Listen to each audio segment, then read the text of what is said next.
Salut Sophie. Salut Annalisa, quel bonheur de te retrouver. Ouais, super, moi aussi, hein, je suis vraiment contente. Je te souhaite la bienvenue aujourd'hui avec nous.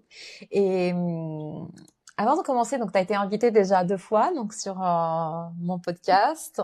Et là, c'est la troisième fois parce qu'on aime co-créer des espaces de réflexion. Je pense que tu apportes toujours une lumière très juste dans les thématiques qu'on choisit. Mais avant de commencer, peut-être il y aura des nouvelles personnes qui te connaissent pas forcément. Est-ce que tu pourrais te présenter? Donc tu t'es déjà présenté dans les autres épisodes, mais est-ce qu'aujourd'hui tu te présenterais de la même manière qu'avant? Qu'est-ce qui est vivant aujourd'hui en toi, dans ce qui tu es, ce que tu proposes, ce que tu fais? Alors, tu sais quoi, je me souviens même plus de la façon dont je me suis présentée la dernière fois. Mm. Ce que j'ai envie de dire aujourd'hui, c'est que je suis une accompagnatrice transformationnelle. Donc, les gens viennent à moi et ils viennent maintenant avec trois raisons principales. La première, c'est parce qu'ils sont en souffrance, ils sont conscients qu'ils vont pas bien et ils veulent pas que ça dure. La deuxième, c'est souvent parce qu'ils ont la conscience de répéter des schémas qui ne leur conviennent plus et qu'ils aimeraient en sortir. J'ai aussi de plus en plus de gens qui viennent pour des réalités et des problématiques relationnelles, Mm. que ce soit au niveau de la famille, des enfants, du couple. Voilà, c'est un peu les trois scénarios. Et puis je déploie une plateforme de programme Mm. d'autotransformation parce que moi j'aime à croire qu'on a tous le pouvoir de se transformer soi-même et et j'aime bien l'idée d'ouvrir des portes et de laisser les gens acter par eux-mêmes autour des vidéos, des rituels, des jeux de perception hein, ou encore des soins énergétiques que je propose. Voilà. Super. Et après, tu nous partageras comment pouvoir te retrouver, peut-être le nom de ton site internet, Oui, les mais plateformes. Ouais, c'est très simple, hein, c'est sophiebouron.com. super, trop bien. Bouron, Bouron. Top. Je le mettrai après, en tout cas, dans le descriptif de l'épisode. Ouais, c'est adorable, merci beaucoup. Trop bien. Donc, tu disais les problèmes de souffrance intérieure, normalement liés au relationnel. Et c'est vrai qu'aujourd'hui, on avait réfléchi à qu'est-ce qui pourrait nous animer dans cette conversation. Moi, un sujet sur lequel j'y ai passé beaucoup de temps de réflexion et aussi d'expérimentation personnelle, c'est celui des relations. Hmm. Donc, et par exemple, cette année, il s'est passé que j'ai dû dire au revoir à 3 amitiés. Trois, pas une, trois. Pour des raisons différentes. Donc, une, c'était vraiment un peu voulu. L'autre, c'était un peu reçu. Enfin, subi. Et en tout cas, dans les deux cas, ça m'a causé beaucoup de peine, un peu de frustration. Et je me rends compte que accepter l'autre, l'écouter parfois dans sa vérité, ou voir aussi comment l'autre peut changer dans la relation, ça peut être toujours quelque chose de difficile. Et bien que peut-être on a vécu ça dans le passé, on est à nouveau surpris de se dire qu'est-ce qui a pas été dans cette relation, pourquoi cette personne a décidé de fermer la porte avec moi, pourquoi j'ai décidé de fermer la porte avec cette personne, et et et qu'en tout cas ça met face à certains un peu démons, à certaines peurs, peur du rejet, peur de pas être aimé, peur d'être abandonné, etc. Et notamment par rapport à ça, la question qui me venait, c'est pourquoi, même dans une démarche de conscience et de développement personnel, on continue à se retrouver souvent au-dessus et blessé de certaines relations, et parfois encore plus avec plus d'intensité. Hmm. Et c'est une très très belle question, hein. Et moi, je crois, si tu veux, parce que je l'ai vécu comme toi aussi, hein, Hmm. je crois que plus on s'éveille à soi, plus on travaille sur soi, plus on allège hein, nos parts de souffrance et plus une forme de sensibilité s'ouvre. Hmm. C'est-à-dire qu'on est plus réceptif, nos intelligences subtiles sont plus perçues hein, et notre empathie s'ouvre. Et de ce fait, à mon avis, on ne capte pas les choses de la même façon. C'est-à-dire qu'elles existent de la même façon, mais on ne les reçoit plus de la même façon. Ça veut dire que alors qu'on était dans des relations un peu inconscientes où on pouvait subir malgré nous, hein. À partir du moment où toi, tu es de plus en plus aligné avec toi-même, ben, tu ne peux plus subir ou tu peux plus accepter ce qui n'est pas acceptable. Et tu n'es plus dans une recherche de lien qui va être un lien fonctionnel par nécessité, par besoin d'amour. Tu vas être en recherche d'un lien par nécessité d'alignement, de paix et de justesse.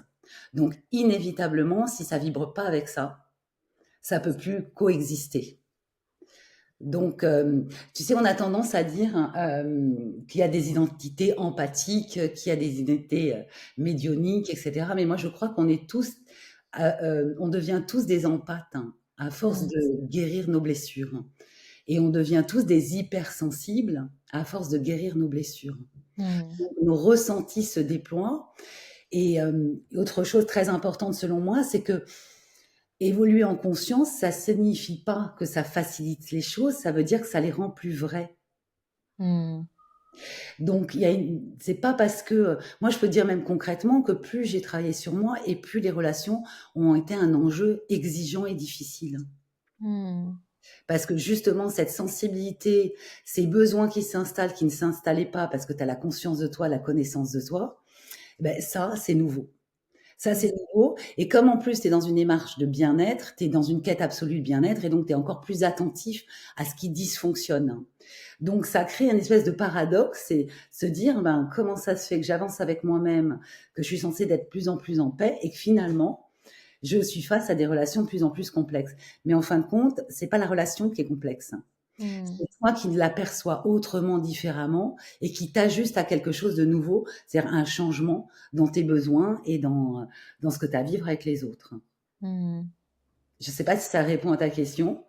Ouais, mais ça me fait réfléchir aussi au fait que est-ce qu'il faudrait pas rester alors un peu plus bête et se contenter des relations un peu plus simples ou après c'est pas non plus simple parce qu'il y a toujours des enjeux de pouvoir et de je sais pas, non, peut-être pas de pouvoir, mais il y a toujours des enjeux, hein, et des défis et des débats et des désaccords. Donc c'est vrai que c'est intéressant de voir ça. Ça fait presque penser en fait, alors pourquoi travailler sur soi si ça rendrait les relations peut-être plus complexes. C'est pas que ça les rend plus complexes, c'est que tu les vois telles qu'elles sont, Hmm. que tu ne voyais pas avant. Avant, tu agissais par codépendance, par nécessité, par plaisir de plaire, et maintenant tu t'alignes avec ce qui est juste, nécessaire et utile pour toi. Hmm. Imagine bien que c'est quand même très très chouette de se dire qu'une relation se termine parce que tu étais face à euh, une amie qui faisait du chantage affectif que tu percevais pas avant. Ou imagine que c'est bien de quitter un patron parce qu'il avait une tendance à te dévaloriser et t'infantiliser et que tu peux plus l'accepter. Imagine que c'est OK de quitter un partenaire que tu pensais aimer, mais qui a un comportement abusif avec toi. Hmm. Donc le bénéfice, il est là. Il Hmm. est que tu fais une forme de sélection où il y a une sélection naturelle qui se fait. Tu quittes des gens ou des gens te quittent, mais c'est pas triste en soi. Hmm. Ce qui est triste, c'est de rester dans des relations qui sont de la suradaptation et qui sont pas en lien avec ta nature profonde et tes besoins profonds. Hmm. Complètement. Donc, si tu veux, il y a la notion d'attachement au démarrage qui nous fait pas voir la réalité des relations. Et puis, il y a la notion de souffrance qui nous permet de percevoir ce qu'on veut, ce qu'on ne veut plus. Et cette notion de souffrance, quand on la traverse, au moment où on la traverse, c'est une guidance, c'est Hmm. pas un échec. C'est elle qui vient nous aligner avec nos besoins profonds, nos envies profondes, et donc nous permettre de constituer un nouveau champ relationnel, qui est un champ relationnel qui est bien plus riche, bien plus intéressant, bien plus paisible et bien plus, on va dire, joyeux, quoi. Hmm. Donc c'est ça qu'il faut retenir. Et pas Hmm. la complexité ou la douleur de la transition, parce que c'est qu'une transition. Une fois que le chemin est fait, alors tu vas vers ce qu'on appelle des relations qui sont détachées et qui sont donc alignées pour l'un et pour l'autre. Et là, tu savoures la relation parce elle est juste. Elle tient compte de qui tu es, tu tiens compte de qui est l'autre. Et ça se fait avec beaucoup plus de fluidité et beaucoup plus d'authenticité. Hmm. Donc c'est un Ouais, vrai cadeau en fait. complètement. Et en fait, ce que on avait déjà un peu parlé de ça, les relations sont un vrai chemin spirituel à part entière. Enfin, c'est un vrai cheminement de de croissance personnelle, parce qu'en fait, on peut travailler sur soi de son côté, être là en train de dire j'améliore ça de moi, et puis je peux faire ça comme ça, et puis ah j'ai tracé cette ombre, et puis j'ai identifié ce problème, et puis j'ai transformé ça, mais à la fin du compte, tout se joue dans la relation avec le monde extérieur. Enfin, les autres, le monde extérieur deviennent un peu comme un test pour voir ce qui a se transformé en toi, vraiment, comment dire, sur des bases solides ou pas. Donc, oui, c'est ça. Donc, les relations viennent nous chercher vraiment au cœur de quelque chose de profond, qui touche aussi en tout cas, à nos zones d'ombre, Ouais. à notre vulnérabilité. Donc, ouais, ça me fait réfléchir un petit peu à ce parcours de développement personnel ou même, moi je pratique le yoga, donc je vois vraiment cette pratique comme un cheminement de connaissance de soi. Mais j'ai l'impression que dans la relation aux autres, il y a quelque chose de tous ces parcours d'exploration intérieure qui se complètent. Ouais, Autrement, ça serait pas complet. ouais, Mm. c'est un vrai challenge, c'est des miroirs, hein. Mm. Ça nous fait bosser nos blessures, ça nous fait bosser nos limites, ça nous fait bosser nos croyances, ça nous fait bosser nos limitations, hein. Mais ça nous fait aussi bosser notre amour, ça nous fait bosser notre confiance, ça nous fait nous déployer nos ressources. Donc c'est à double tranchant, tu vois. C'est quand Complètement. il y a un pile et il y a une face. Mais c'est un vrai challenge, ouais, les relations, un vrai challenge. Et c'est un peu sans fin. Par contre, ce qui est chouette, c'est de voir d'où on vient, où on va et où on en est, tu vois. Mm. Et, euh, et donc c'est un cheminement, c'est un baromètre. Mm. Et je crois que euh, c'est pour ça qu'il est si utile et si intéressant de vivre dans le monde et pas isolé, hein, parce qu'on a Complètement. un territoire d'expériences tellement variées, euh, et qu'à un moment donné, l'autre, il a, sans même le vouloir, cette puissance de faire émerger des parts inconscientes de nous, hein, et que c'est un vrai cadeau, quoi.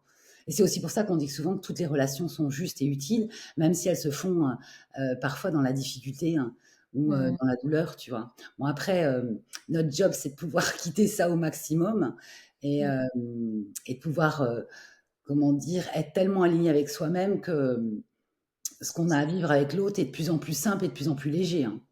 Complètement. Et plus en plus simple, plus en plus léger, ça ne veut pas dire d'être capable de tout vivre avec tout le monde, hein. Je Mm. pense qu'il faut revenir à notre humanité. On est tous, si tu veux, tellement différents, tellement uniques, qu'il y a des matchs possibles et des matchs moins possibles, et qu'il y a une forme de sagesse dans l'acceptation de ne pas réussir toutes nos relations, hein, et de ne pas les faire durer systématiquement, Mm. hein, de ne pas être dans cette illusion de perfection en disant, bah, sous prétexte que j'ai envie d'aller vers un chemin de conscience et j'ai envie d'être alignée avec des valeurs qu'on prône comme l'amour, etc., je dois me retrouver dans des situations qui sont toujours nickel, parfaites. Non, c'est pas possible. C'est Mm. absolument pas possible parce qu'on chemine pas à la même vitesse, parce qu'on n'a pas les mêmes besoins, parce que ce qui est valable un jour pour l'un n'est plus valable pour l'autre un autre jour. Et donc, inévitablement, tout ça, Mm. c'est en mouvance, c'est en mouvement, tu vois. Ouais, ouais, c'est Mais, ça. par contre, ce qui est vraiment, selon moi, hyper important, c'est de faire attention comme ça, quand même à l'excès, hein, d'une croyance spirituelle qui est que l'autre n'est que notre miroir, hein, et que donc on joue que des choses qui nous concernent à travers l'autre, hein. Ce serait, selon moi, se mettre au centre du monde. Or, on n'est Mm. pas au centre du monde, hein. On est au centre de millions de milliards de mondes différents. Chaque Mm. être est tellement différent que ce qu'il apporte et ce qu'il est une infinie inconnue pour nous. Et on est la même chose pour lui. Mm. Donc, si tu veux, à chaque fois, le territoire de la relation est un territoire de découverte et qui nous demande vraiment de s'ouvrir à un champ du possible différent, quoi. Mm. Avec cette illusion permanente d'être comprise naturellement, Ah ouais. d'être entendue naturellement, et c'est complètement faux. Notre job à nous, c'est de nous faire comprendre, de nous faire entendre, tu Mm. vois. Et, euh, et d'en faire de même pour l'autre, de le comprendre, de l'entendre. Et des fois, c'est pas possible. Des fois, c'est juste pas possible et c'est carrément OK. C'est OK Ouais. de pas être entendu par l'autre, de pas être compris, d'être jugé même si il estime que c'est juste pour lui de nous juger. Et c'est voilà, c'est l'humanité quoi, c'est la réalité, c'est pas c'est ce fameux réel et pas cette illusion de sous prétexte que je fais du yoga ou je suis spirituelle ou je suis coach, alors tout ce que je vis dans le relationnel est d'une excellence absolue. Non, je crois pas. Je pense que quand tu vis une forme euh, d'harmonie totale avec les autres, il y a obligatoirement, avec tout le monde, il y a obligatoirement du déni, de l'abandon de soi et une suradaptation. T'as dit du déni de? J'ai pas entendu. Du déni de soi, Ok, d'accord. une suradaptation, hein. Ok. Hmm. Donc l'objectif, c'est pas d'harmoniser toutes nos relations, l'objectif, c'est de trouver et de mettre en place Hmm. des relations qui sont alignées avec ce qu'on vit à l'instant T. Et comme on bouge tout le temps, ces relations peuvent bouger avec nous, s'arrêter, continuer ou pas. Oui, complètement. Il y a toujours cette illusion ou ce désir, ah, j'aurai une amie, on sera amis pour toujours ou des choses comme ça. Mais Ouais. en fait, ça va, ça vient, ça va, ça vient. J'ai tellement eu d'amitiés qui ont duré, qui puis sont complètement disparues et puis des nouvelles.